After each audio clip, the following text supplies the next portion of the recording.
We have thoroughly enjoyed that live band performance by that icon. We'll be delving more into his story much later on the program here with lawyer Frimpong Anokye. But let's talk about the Paha brothers. First, the 1982, the Black Stars, they were part of the Black Stars. They won the cup. We can talk about TH for Kwajes, Sasha Mali. We can even talk about right now Kofi Kenata and so many other icons, Jualaka. We look at them, Papa Yankson, all of those people. You can see TH for Kwajes there, TH for Kwajes. Nanese, Papi Kojo, right there. And TH for Kwajes I've mentioned. TH for Kwajes. But when you are not watching this, there's Papa Yancy. Joelaka, I love that man over there. Eddie Blay, These are all great icons from the West. And they've given us so much. Nana Bosompra, so many people from the Western region. And these are icons we can celebrate. I mentioned Sasha Mali, who was singing earlier on the show about the traffic situation on the Spintex Road. The West has given Ghana the best indeed. But lawyer Frimpong Anokye is here, as we always do it every Wednesday with him, our in-house lawyer and historian. He's here to take us through some of the biggest icons. Lawyer, good morning. Good morning, madam. Anokye, answer the best shasi ekrano. Me pesi edi Western region geography hu enkomo kakrebi. Yendi Western region ano mino kasa on Max FM on Travel Talk. Msi yedi omu enkomo kakre. Ye monitor fa kakrebi baby omu some of the notable places we can mention, and then also the tribes that make up the Western region and sana yaba icons naso. Okay, Western region obiye nimse Ghana's westernmost region in the south. Ntiani Ivory Coast na eboshie. Omo capital obiye nimse Sekondi Takoradi. Until recently danka Western North eka they said they this seshini awawin ye yi omo efrimu. Nemom enam se seshini awawin omo nuane nzemane ahanta no. Oka Western region icons a wuntumi nchemu mienu omo ye nipa baako. We Sekondi Takoradi fru a omo nkura nkase ni bi se wi so bibie ni takwa asankregwa hafas ni axim pacha Western region ni ho obie nim se minerals e wo ho region bia omo bauxite e wo awaso se fi bekwa area ho e wo manganese nsuta na gold takwa ene nkrofo and then insaim afi oil and gas e wona apie omo afashe kese ayenim ene the Kundum festival. So this is what I would say in terms of tourist sites back. I've been in Zulazo. Zulazo baby. Yes, you can in Zulazo. Me kai pa over Max no kai. All right. Enti ye hunu baby a West war ya kan wo ho asem kakra bi na ye nhase e free Chief John Comey. Princess Town this year kese pa ono no obidi djuma bebre e magana ye ni ne hu nkomo na fe ye nto atwa so. Yeah.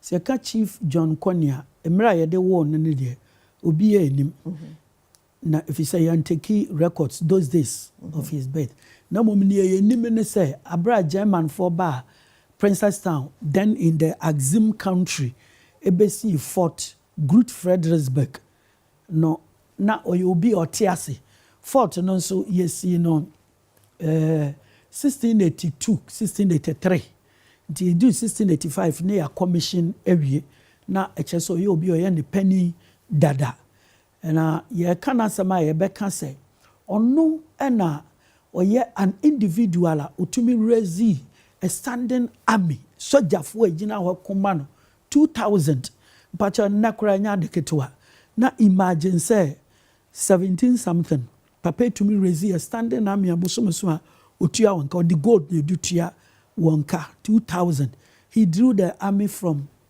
Wasa area Ahanta and Asante. With Asante no, abroad here konwa so no na down for ne Opoku are the first. No so ye Asante hene. And no ne man ni koko see the first palace at the Asante for ye de stone aboba and a edi esi.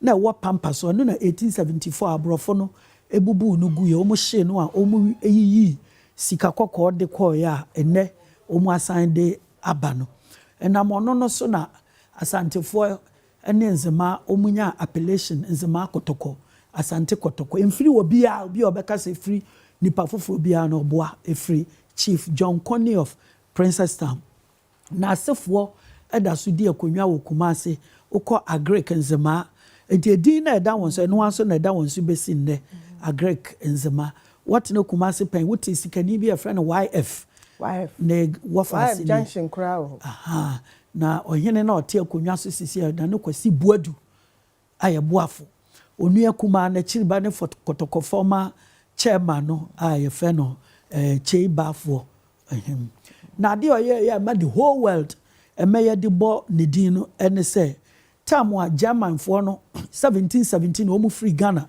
Gold Coast so ɔmo ɛkɔ ɔmo ntina ha biem ɛna ɔmo kɔtɔn fort no de ma Dutch for Holland the Dutch for no buy ɔmo bɛgye free ne nsɛm no he was the chief of the town ɔmo ba bɛgye free ne nsɛm no nsɛm a ɔkan no ɛna ɛma ɔgye din wɔ wiase ɔse illiterate African chief in the year 1717 new land law to the effect say adibia attached to the land is part of the land enti say yesi dan edisi asase so a edan no eye da asase ni wura no ne dia enti castle na yesi wona ya ton de amam no to the extent say NC German for asase so na si me masase media enti men recognize sale no and that made him an international figure 1718 and a Dutch for raise an army to fight him senior ombeji fort no afri ni nsem odifiti wo mu ekum 150 Dutch abrofo pa fita and no na ma slaves African slaves na wo American and Caribbean ni na wo mo tey say bibini bi atumi edifiti broni and almost started festival be in honor of John Conny yato festival ni di John Kanu festival you're celebrating everywhere in the world among black people, especially in the Bahamas, Jamaica, Dominican. This year, luckily, they have invited me to go and give a talk on John Conny. Now, you're in Canada and Germany. May I'll go and deliver a paper on John Conny. Wow. Now, and I'm so to me fight to protect the German possessions on the Gold Coast. Nidin su pie wo German history books mu a friend the last German Negro prince on the Guinea coast. Into a didn't say even when Germans were not here, he fought in their name and stood to protect their interests. Two, he as an African chief who had no education knew law and law of land law of immovable property. And three, ono natural asante for German military technology. And na omo de ka omo de a omo nim no ho enti anya wanwa say opoku a retirement no Ashanti empire in fact Ashanti became an empire o say to two time to just a kingdom no opoku a ne man ye empire because his military advisor was John Conny. Yeah, kakabo to be once a day. Kakabo no na yede tizi abrofo. Nti kakabo to be a wo wiase nyina Cape Coast uba amfantifo mankasi. Yeah nyina e wo Caribbean e ba ha. Na Nigeria for asomu den masquerade dancing me pa chao. Ni nyina start free the year 1718 because of the exploits of an Nzema chief John Conny of Princestown. Wow, yeah, that's it. Yanka Anton William Amo. Yeah. The first black person bibini a oko school eduru university ewo wiase no be a philosopher or chere ade ewo famous German universities such as Leipzig, Halle, Wittenberg. Aye Ghana ni this year. Aye won 1703. Ewo Axim. Small village be fana Konu near Axim. And indeed between Princestown and Axim. Na obeye fellow here Germany. The whole Europe philosophy omunete so. Na say bibini etimi abeye philosopher na wa kire wo mu ade a. Na ayro ho say in Germany Berlin ye the streets atoto no ye de normal bebre ato no. Ghana yenkai no Ghana for enkai no na mo etie me ekọ University of Ghana no omunko philosophy department of the University of Ghana ombe who say ya the plaque be above ground floor where ya so dedicated to the memory of Anton William Amo. Wow. 1703 to mpachonya amuni where ye Jacobus captain Anton William Amo 1703 to 1756 ya universities are okoye na ochre ade uko philosophy department ne plaque boho ono na enam no so a Martin very good okay yeah na you know our University of Jena so ochre ade o University of Jena nti plaque we eboho in his memory na ono ne the first black person or co school we wiase nti before na black star na we flag no mu it is said say time o deliver the first dissertation no na abrofo no ka say before a wo ho asa that period we 1739 no na ye yisu omo as slaves nti emu ba kwa shane no wa be ye professor there he is the black star this a black star na the flag na me and na wiem say busia any the first educated black almost the first professor and philosopher na who ka say ma disprove ma kwa kan wiase ba bia ma yentro na nkofo da bi na se busia Professor Anton William was born in 1703 and no 1756 and na buzia ya won in 1910 inti ada na buzia na say 200 years old ya wo amono 200 full years and more than that ya won 1703 and ya wo buzia 1910 inti yem fancy wa we try and say Ghana say yama yensua na yen document so yen document broni na aya ne dia na nti say nya German fo anka yen kai pape and na nro achi buzia no wo so ye professor Ghanaian professor ebinum say best university scholar in Africa sa na ni di champacho ni di na ebosia echi kasa bosia na ya anglicize na buzia mpacho nya best university scholar in Africa. But he was the first, Buzia was rather the first professor of African studies at the University of Ghana. Okay.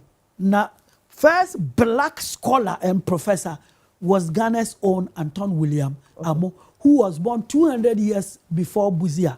In fact, about 207 years before Buzia was born. All right. Yemra Kinkeku Aka. Kinkeku born of 1844 on sign yenin hu nkomo na yendi sa bond no hu so ehun nkomo bond no kitwa bi na yate ane say initially about 8 fancy chiefs ye ka fancy chiefs anya fancy fo nko na denchira ne asenfo e ka nkodwo tibu of denchira o ka hu no mu ekoko sign ne e na wa winim king agri e na nana monu of dominacy omo koko tina nana amonu not of domina ase Nana Amon is one of the fancy chiefs Amirefi edi no sisi ana Nana ewisi ono na no free dominacy na omu kotena ase ne abrofo ne ye baako say inhuman practices to say slavery any human sacrifice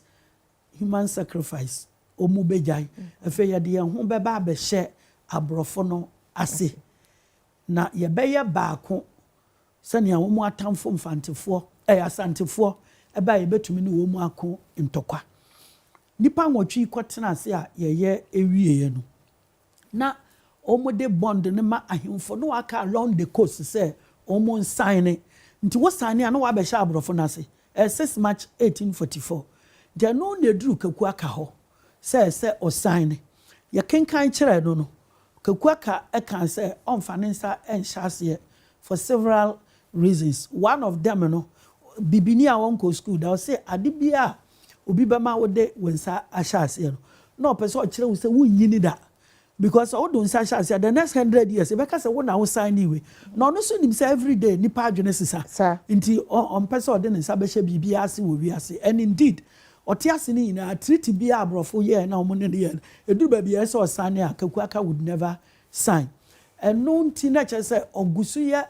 The human sacrifice on satete what dey ekum nipa de ye ndura nya bone ohini wu ayekum nipa nti wuntumi ka se wa ye bone na ne ye wo ho no ena ma abrofo no hu se one sign nti ana ogusu ye bone no ye be che no call Cape Coast Castle no say we criminal offense we gina adaka mu a you say enra we ABCD guilty or not guilty no I can say guilty and not guilty the kind of charges the chere no ne can say on plead whether guilty or not guilty no and no say na no man kan chere ne say ohene otiase not na konwa so no di ne man so no nipa foforo bi ebetumi di na begina ba bi say odi nasem nti se bia ewu kakra obewu na omu fi say ha no anti obebie na no no wato ne na no mentam de a ene omu boa wa ye ready so obewu and indeed yamfa na manze ma biem owu ni a chance mamu mienu jomoro ne elembele eastern and western and eastern enzema na to say the balkanized enzema yede nabusua na omu di akonwa na agona na yaji free wonsam but history still remembers him as the greatest king from the Nzema land and one of the greatest chiefs and afei obi a ne nyansa odi hu se wo de wonsa ekwohye kratase a no wabeye donkoni amaburoni sa nyansa no eboa ma your friend say ne din abeka history mu say otiase entem say bond of 1844 no was a mark of colonialism and slavery and that was the reason why 113 years later 113 years later ye fa ahudie no and also ye de share 6 March so that slavery and bondage na ye ko mu no akakuaka ono ohuni a wanfa ne ho ankohye mu no kakuaka nana Kwame Nkrumah ono so ba ya obabe yi ye edi free mu sabre no na ye wo bibi e friend photo bi pacho any photo bi a honti na drawing ya draw no and then as a pictures be circulating online so no ne pacho picture bi a circulate no say ya picture ya ono ne na yire no mete ne nkoafo e ka ho that's a real drawing artwork na bibi foforo bi a no nya ono okay yemra George Alfred Grant so I a friend of Pa Grant yeah I found the UGCC ne share Pa Grant eya obi a ono so yanzema man de hye ya wono nzema kro bi a fa ne Beyin in the Nzema area we at the age of 78 in 1956 a year before our independence papa ne obi a nye Grant papa ne obi a obeye sikani kase ono ne the first notable person of wealth in modern Ghana. Tete one there now omo was kase pa the biggest was John Kabis of Anomabo. Ufriwa we ne Pa Grant. Okay. Ufriwa no aba John Kwani. Na modern world the richest man in Ghana for edi kan win no ye timber merchant. Ono ne the first African export to timber or they call US any UK and your friend is saying Germany what offices was our omenya making nyina emu or sign the first bibini a bibimem hano English benefita na a driver in the car your friend Mr. Holly and I interviewed his daughter still alive and oka edichirem so Mr. Holly no on 1947 Kwame Nkrumah yedini free abrochire ba no tua Kwame Nkrumah ne ship fare £100 so mayor general secretary of the UGCC Holly in the driver no from Takrade Harbour to Mr. Grant in the Fie Poissy Road second D na near the bakai George Grant and say he was a member of the Aborigines Right Protection Society. He became a member of the Legislative Council representing second D on the pipe-borne water any electricity bar second D Takrade and a Ote United Gold Coast Convention yanko for bebre sane na wo ka buzi ade binom eka se UGCC JB dankwa na ete me pa uchew United Gold Coast Convention sikani kase o sika party politics enye small fund ne de JB dankwa lawyer ne te se me asabe no nye obi o sika bia enokre no knowledge ana na o den owo ngoma na onim ye money din so sikani obetuma finance a political party ni party no your friend George Alfred Grant and the time akwaje be kan say general secretary na ye hwehwe no ye pe obi obetuma ye adwuma no full time if so omu akani na ye businessmen and lawyers from intelligentsia omu ye ready so bia be kwa akwane na ma ye campaign and na minim Ghana ni bi wa brochira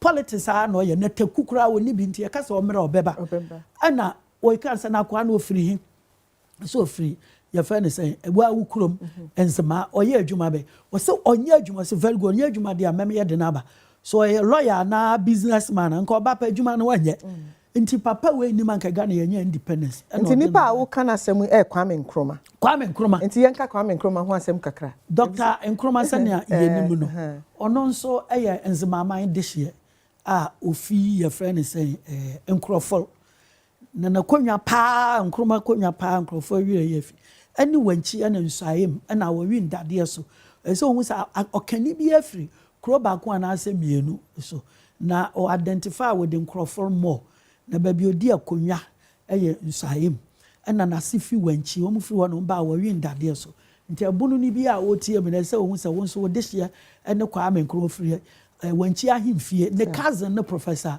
Buzia wo momo no kra ese yie pa Kwame Nkrumah obi enim say the greatest African politician of the 20th century no ono ne Kwame Nkrumah ye beka ne say ono so fi western region oyenzemaman this year he wrote more books than any certain president to say or even certain president he wrote more than 10 books yesua we nye pamphlet yesua we university in areas of philosophy in areas of political science and in the areas of history or no the first black person obey world class politician and also na Ghana be first African country to join the Commonwealth one no 1958 offer all African people December 1958 all African people's conference ewo Accra enam so United Organization of African Unity in Nabeye AU African Union no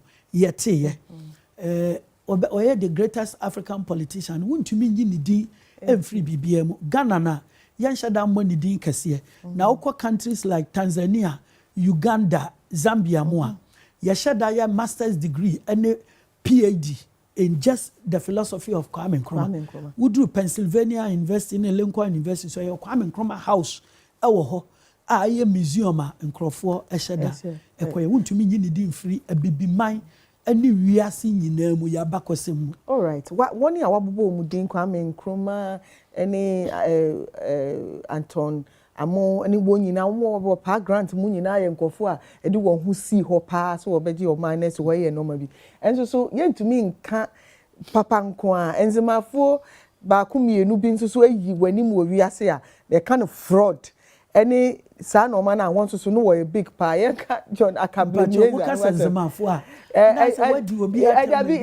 Western region for me I into pardon man kasa Western man kasa nzema wo si bia nipa ba ku bi John Akabli Nieza yendi ni hu nkomo Dr. John emsa what ni din Martin din pa Dr. John Akabli eye nzema man deshia okay na ya wona I think 1922 ho baby 1941 ene ye wo no ene owu 1992 ameche wo wiase na sa papa ya uhu no wo eho no ne ene ye friend 419 aba wiase no eye ono na ode ebae na omo pa kire se tamwa ye tu Kwame Nkrumah no okoka kire America for Philadelphia say Kwame Nkrumah ewu no gina ne bedside or Bucharest, Romania. Na oye krata bi de man say Ghana for sika egu abrechen over $50 billion. To the bi so say ebo. Na ono na ewo ni din mu nti wo a wo be invest in it no. Or say ye hia ono ne signature. And the president of Ghana signature. Any sika bi say a deposit was Swiss banks and san ye yisa billions no. And now wo a wo betume invest in it no. Wo benya more than 20 times the amount you are investing because sikani is so much billions so no kra woni mano no can very good story amankofo hu say Ghana was the Gold Coast the sika bebre Nkrumah de akogu abrichire. The other version of the story was that agri of Africa the time no the trustee of the Phelps Foundation in the US before sika kase tawa say they share black people all the slaves be sha agri nsa na agri the student ne Kwame Nkrumah nti Nkrumah enya information from agri ɛna Nkrumah bɛyɛ trustee no ɔde develop o man yɛ no ma bebree na Nkrumah ewu no ɔde trust ni gya no nti o create organization bi a friend no Ghana Trust Fund na sa Ghana Trust Fund na abrofo no invest in it nti sika ye invest ye kodi ne ho no was nanka bekas about $1 billion nti on paper nti ne yeka no ho asem no now the world has come to accept him as the greatest con man of the 20th century na ne con activities no obi obeye bibia just one of ne dia no from the late 60s up to the 80s even up to the 80s nyina no that is over 20 years it was running obi anso ehunu echire ebesi Professor Mills time na nua Professor Mills ye president ekoba say so yi nipa eko Switzerland ne ekohwehwe Blemieza account no mu ehu say nokra na say enye nokra until still the controversy is on say nkofo bi gidi se sika no ewo ho ma binum kra kasa me kra meti ya menye obi e yesi me di PM so mpese me be ya trustee because me yanzi many I don't know how far that is true me free her me kwa committee the Nzima community in your friends and country bi na mahwe nokra ewom because Professor Rollins so di akire oni Kofi Awu no ni Chikata ekohwehwe mu Mills bedi akire enti papa ye wu since 1992 no his ghost is still haunting us from the grave say Ghana for billions of dollars John Blemieza nedia nti wontumi enkasa enka nkofo bi tise Kwame Nkrumah ne amo ene keku aka mu na wonyi John Blemieza free because say your papa ye boni the whole world recognize Juma of fire no ono ya recognizing ye Ghana ni ne Nigeria for ye Ghana ni na de bai fi Nzima. All right, yeni enkomon fa mehunu fa wa hu na very confident wa hu ni cigar kutano ono so the staff ina ya brofo can you believe he said the secretary a former United States Attorney General Mitchell was his secretary. All right, na man ya Ghana for GD kwa say Nkrumah minister akwaje ene krobodu say na project ne kesesa ni sika asema wakani ina ya nokre abrofo a whole Attorney General ji ni di ya baby obako bi Attorney General Mitchell and former President Nixon emu nyina edi ne ho adanse ye say na sem bi obeka ne no ene na ma controversy ne da so ebusa for ye ni lawyer ya Frimpong anaso ye di nkomo afa icons from the west ye di nkomo bebre yaka Pa Grant yaka Kwame Nkrumah John Blemieza ni de say yo enye o ye di hu nkomo yaka King Keku aka eni nneoma pia obe ye toaso na din ba ko am say Ghana for e kase wo free western region be nipa bebre nwanwa eni Sheikh Osman Nuhu Shaributu the national chief imam yeni ehun komon kakra me the teasing nkofo bi on social media people are doubting say nya no credit mpacho na wanya no kra wa Ghana na ne kro ba no office yam so Ghana ni but on free western region onye Nzimani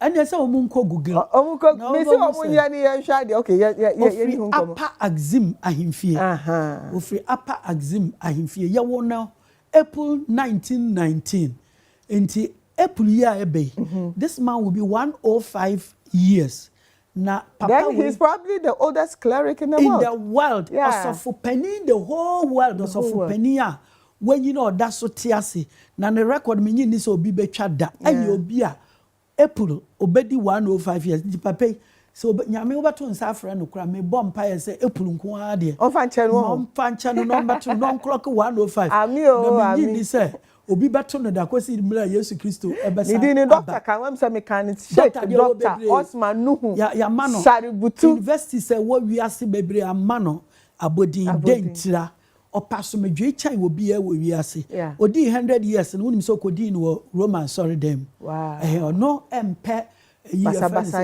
dabi enka ne bibia ho wo wiase opese wiase nipa nyina eka bom na nokra wo mu ni say before so no beba no na region bia wo na chief imam na onobo no ho modern to the extent say as Greater Accra chief imam ye elevate ne be ne national chief imam because of stand you see born no ho modern okeka imam fo ni na ehye nase no mutu mpono kese no mu ni Christopher mu nuanom Christopher ebeye baako no man to me akọ nanim. Me twa no me kai ni birthday no. SDA for Roman for Pentecost for and sorry ahodo wo Ghana nyina eko man happy birthday the aye de eko ne na say. So I'm sure what you're saying is nukure pa say oyobi a eba na somdwe a and during their festivals nso no mo transna moto su no ma bi okaseti asa de bi asofu bi o ye nchen ha say nkofo kwa say ne no ma say predict say eyi bewu okase nipa bewu efiri nyame efiri nipa nti ohun ni ntirankramofo boys no kwa yesa asomdwe no pe National Cathedral yes ye Christopher de nso ko donate sika o papa house any from northern Nigeria papa na migrate abetena Axim and o ware ho the first wife on ne wo papa oye Ghana's first and still surviving national chief imam inti mesraw ne here power for now ne say this international icon the oldest cleric in the world is from Western region of Upper Axim. All right, Yemra Kofi Antubam. Kofi Antubam, the famous art master of Achimota School. Mpacho the Aniana schools no be a person school your body. George Alfred Grant mpacho okwa Wesleyan School. Cape Coast and no near Baba and fancy pim into or fancy pim old boy. George Alfred Grant because make up a whoopia bones and crofobacas. What kind of one way Kofi Antubam called Achimota School and obey art master or Achimota School. Now Osha say the first African beji independence no art be a wahobia near depicted abrofona art umbejan what is a Michelangelo mo near the first black person or shifting your attention from European concept of art to African concept of art ebine day we say ya uko kane pa no and they blend ade nti we say Kofi Antubam achira oba bi a wabutu a onyam boso nti abrofo began sitting up and akola ye je ne tata ye kira ne nante usa and family omu free afuom eba akora no stands for Achimota School old boy akora Kofi Antubam and family a free afuom eba so family free afuom eba ubohu se omo ba no odi animu and maame no eso no ma di akire na tuo da papa no kon di wo mu nyinachi giving all of them protection. Kofi Antubam drew attention to it na near the whole world de bekai Kofi Antubam forever and ever in 1922 year na owu 64 ntina say wanche we wiase bebre just about 4 years so the whole world cannot forget him. The whole world when we say president bia do see akonwa so a wo swear in sa swearing no sa okosai na o sai no countries be the Bible, countries be the Quran. Ebi so how we say the whole world in Ghana nkoa na this symbol be na the afona akofena made of solid gold you keep in a bank of Ghana and you do sai nti ye unique the whole world. Eno enfri ya mamirimu say ya handful. Eno tina make catch out say ono no dey ebibifo amamre dey art. Nti Kwame Nkrumah made him national artist. Ono designers are state sword no any mace no na akonwa no a president and the vice etinamu ma yade ye na nkam fi senke say eba yade kire say sa no mani nyina no ye beji independence na abrofo ye bi de braye say ye beja mo ho akono ye beja mo ho akono we na edi jamo na Kofi Antubam say dabi and indeed Martina Bakosam say na Kwame Nkrumah suru o ka sa abrofo ne de na de abano bi a bomb ehye mo kwotena so na plastic na Kofi Antubam nti quickly ya brana so Professor Frimpong Boatin mpacha no so fi Western region o ye se hwi niba o ko secondary college o won 1948 ya onyini bebresa o da so tiase ono ne first black person bibini first black person after completing his medical studies in Germany, heart because he said ne papa wu car accident, na koma rupture, into ono so be heart ho adwuma. Bibini or heart transplant. Oyi akoma we no de akoma foforo ehye mu eye bibini odi kan yes ade ewo wiase ene Frimpong boate ofi Western region hwini ba na ono nso na nka bibem ha tropical Africa bi ni ha obabie center ni bi wo Ghana ema Nigeria ne all other countries ebesua free ye ho Kolebu Cardiothoracic Center to want to make kasa the whole world. He's still a consultant to so many hospitals in the world. German trained doctor onye ni paketwa. All right. Yamra na kwabena enketia onone of Sekandi Esikado, the first African obeye chancellor of our university, University of Ghana, enone nana kwabena enketia. Mpachanyane. Okay. Mfoni nini. Nyane mfoni ni you be yedin fidie na ya adwuma to da na but at least nana kwabena enketia was the first chancellor ya Antony ba me edit so na the fourth. Okay. Pacho yen to aso the fourth dey na ono the fourth no a professor in musicology. Okay. University of Ghana. Okay. Na down for pa ne Ephraim emu omumienu na set up Institute of African Studies. Na ono ne chancellor of the university or ya Antony this year of free secondary Esikado.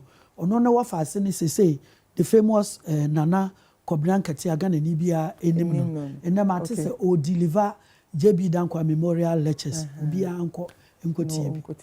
Lawyer ye das em say afi na yi ankasa. We modern one the 15 year. The 5th. No wafa asene ni. Ono so agidin wo man we. All right. Lawyer ye be das nansa na ye be mu akono. One ka Jeduble ambule. Me pacha. No. The first person or the rap at the bar music mu into infuse rap into her life music at the whole world. A fair dia yaje atum. A friend Jeduble. Nka brofunu person be atum. Jeduble ambule of Western region or yanze ma this year. Edible Ghana near first person black out J medal 1960. Your friend is saying Olympic Games Edible. Ono so fi Western way nzema de hye ede na obeka say Ghana for enyema the Western region obi tie wa so bi tie me an emetuma aka ne say eye one regional hwe say gold ne bauxite ne manganese ne oil and gas efiwo omunku contribution to Ghana ye GDP no it's about 90%. Na sa wo ma dunsia na baba ko pesika na wo de hwe o man ni nyina ene se nkasa ba no say the hand that lays the golden egg must not be starved. Yes. And so Western region is the most marginalized region. Our development be anyhow. And no near there mejidi says aban etwa nani ede hwe. Na hwe kuni nso a omo produce ede amaye omo age fa ahudi omo ate party omo ekọ suku omo ede wankwa eto ho. Nti yanhwe sa fuwe. Na mejidi say wodi wani hwe Western na wo hwe Ghana man. Abuja for ene na ye di enkomo afa kuni ni atitire wa efi Western region lawyer ene ye di san komo lawyer ye da si epi na